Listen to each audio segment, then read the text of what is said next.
Hi friends. Welcome to our beginner-friendly embroidery tutorial. Whether you're new to embroidery or looking to brush up on the fundamentals, this video will guide you the essential stitches you need to get started on your embroidery journey. So let's start learning. Running stitch.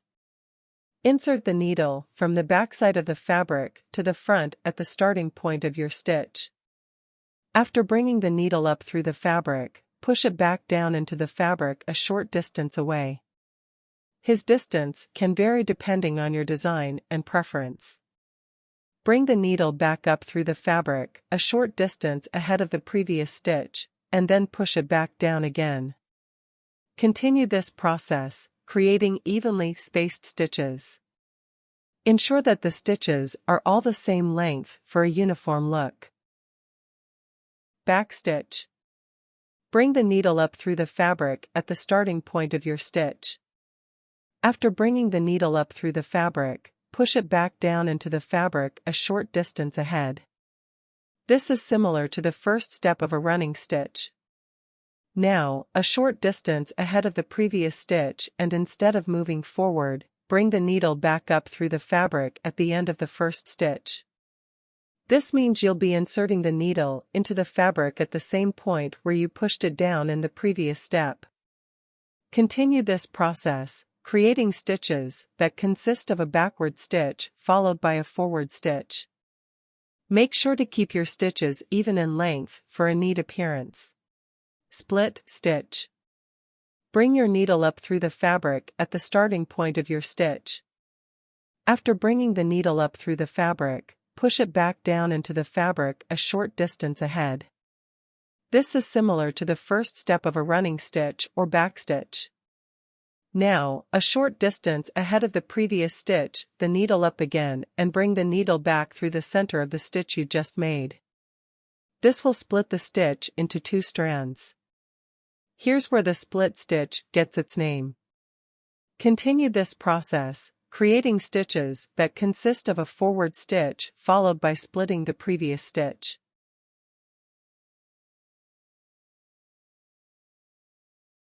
Stem stitch.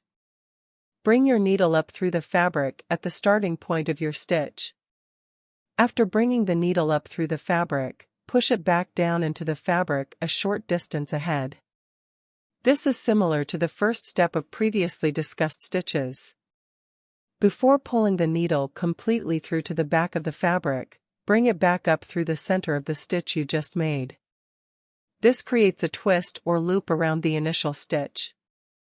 Continue this process, creating stitches that consist of a forward stitch followed by twisting the thread around the previous stitch.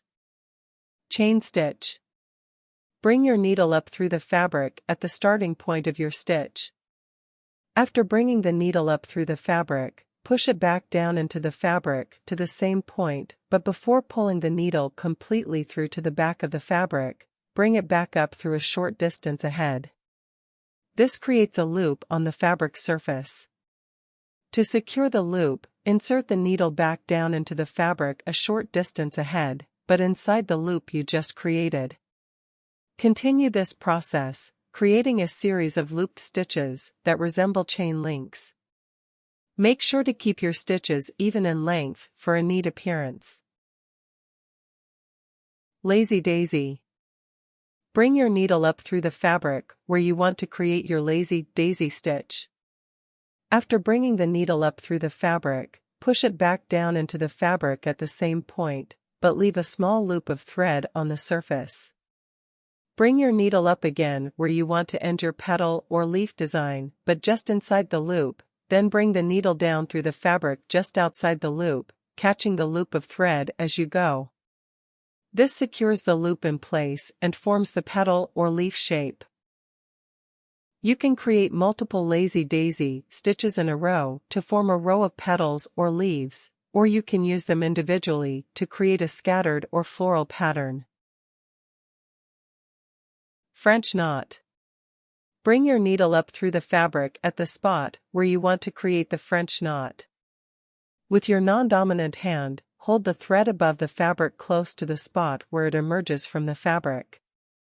Take the needle and wrap the thread around it 1, 2, or more times, depending on the desired size and texture of your French knot. While keeping the wraps tight, insert the needle back down into the fabric very close to the spot where you brought it up initially. You can create multiple French knots in a row or scatter them throughout your design as needed. Satin stitch. Bring your needle up through the fabric at one edge of the area you want to fill with the satin stitch. After bringing the needle up through the fabric, push it back down into the fabric on the opposite edge of the area you want to fill. This should be directly across from where you started. Pull the thread through to the back of the fabric, but do not pull it too tight. Make sure the thread lays flat on the fabric surface. Continue this process, creating parallel stitches side by side. Each stitch should be right next to the previous one, creating a smooth and solid surface.